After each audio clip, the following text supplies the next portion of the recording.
नमस्कार दोस्तों, मैं अखिलेश कुमार स्वागत करता हूं आपका अपने यूट्यूब चैनल मैथ मस्ती में। दोस्तों, इस वीडियो में हम देखेंगे ये दो क्वेश्चन ऐसे हैं जिसको हमें बदल देना है परिमेय संख्या के रूप में, मतलब कि p/q के रूप में बदलना है। हमें पता है कि ये जो क्वेश्चन दिया गया है ये आपका दशमलव भिन्न में है, लेकिन दशमलव भिन्न में आपको थोड़ा सा पहचानना होगा कि ये जो क्वेश्चन दिया गया है दशमलव के बाद ये संख्या रिपीट नहीं हो रहा है, लेकिन 2-5 जो है 2-5-2-5 ये रिपीट हो रहा है। इस रेकरिंग का मतलब ही जानते हैं आप लोग कि रिपीट होता है। और 0.39 पर दो रेकरिंग अगर आ जाता है तो ये भी रिपीट होता है। तो इसका मतलब हम कहते हैं कि इसको जब भी दशमलव के बाद सभी संख्या जब रिपीट होती है तो उसको क्या बोला जाता है? उसको बोला जाता है शुद्ध आवर्त दशमलव भिन्न या शुद्ध पुनरावृत्त दशमलव भिन्न बोला जाता है। ठीक है। और इसमें क्या होता है कि दशमलव के बाद कुछ संख्या रिपीट होती है, कुछ नहीं होती है। तो जिसमें एक संख्या रिपीट नहीं हो रही है, एक अंक रिपीट नहीं हो रहा है, बाकी 2 अंक 2-5 जो है ये रिपीट हो रहा है। तो इसका मतलब ये हुआ कि इसको बोला जाता है मिश्रित आवर्त दशमलव भिन्न या मिश्रित पुनरावृत्त दशमलव भिन्न बोला जाता है।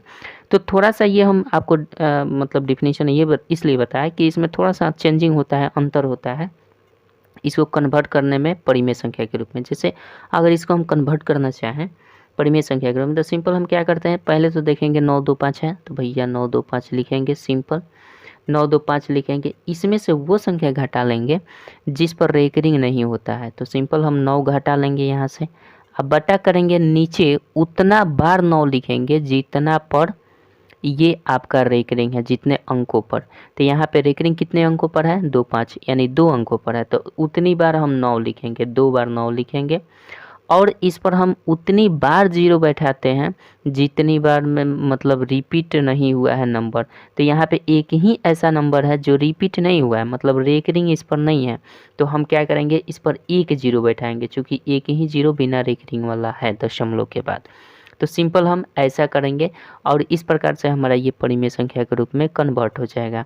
और इसको हम घटा कर बस इसकी क्रिया कर लेंगे, ये आपका आंसर हो जाएगा। तो 25 में से 9 जाएगा तो 16 हो जाएगा, तो 916 बटा हम लिख सकते हैं क्या? 990। 916 बटा 990 लिख देंगे, ये आपका परिमेय संख्या के रूप में हो जाएगा। बाकी इसको आप कटा कर छोटा भी कर सकते हैं, अगर कट रहा है तो 3 से देखते हैं, 9 1 10 अच्छा 16, 3 से नहीं कटेगा 2 से काट सकते हैं।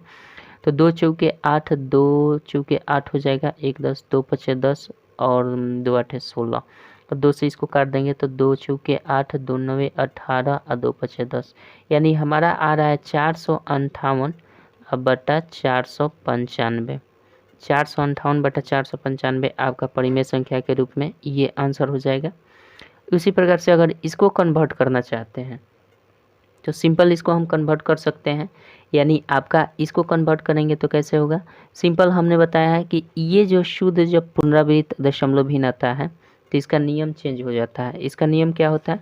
जैसे जितना भी संख्या रहता है सबको हम पूरा लिखते हैं, यानी 3 9 पूरा लिखेंगे, दशमलव के बाद जितनी भी संख्या उतना लिखेंगे। अब बट्टा में चूँकि इसमें ऐसे दशमलव के बाद कोई संख्या नहीं है जिस पर रेकरिंग ना हो, तो हम क्या करते हैं सिंपल 39 लिख देते हैं।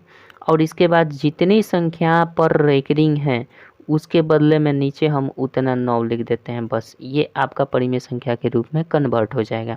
अब ये सरलतम रूप में लेना चाहते हैं तो आप ले सकते हैं, मतलब काटना चाहते हैं तो काट सकते हैं। तो ये कट रहा है किससे? 13 तिया 39 में 3 से कटेगा तो 13 बार में, और 3 से ये 33 बार में, 33 तिया 99, मतलब आप लिख सकते हैं 13 बटा 33, ये आपका परिमेय संख्या के रूप में कन्वर्ट हो गया होगा। इसी प्रकार से आप हमें बताइए कि 0.324 और इस पर ये रेकरिंग, इसका परिमेय संख्या के वैल्यू क्या होंगे? इसको कमेंट में आपको आंसर करके बताना है। देखते हैं कि कितने लोग आंसर इसका कर पाते हैं और कितने लोग नहीं कर पाते हैं। आगे आप इसका 243 ऐसा कर देते हैं, यहाँ पे 0 दशमलव लगा लीजिए और यहाँ पे हम 3 अंकों पर कर देते हैं। और इसको हमें कन्वर्ट करके बताइए कि परिमेय संख्या के रूप में इसका क्या वैल्यू बनेगा। जल्दी से कमेंट करके दिखाइए। हाँ, तो समझ जाएंगे कि आप पढ़ते हैं, डेली पढ़ते हैं। चलिए मिलते हैं नेक्स्ट वीडियो में किसी और टॉपिक के साथ, तब तक के लिए जय हिंद, जय भारत।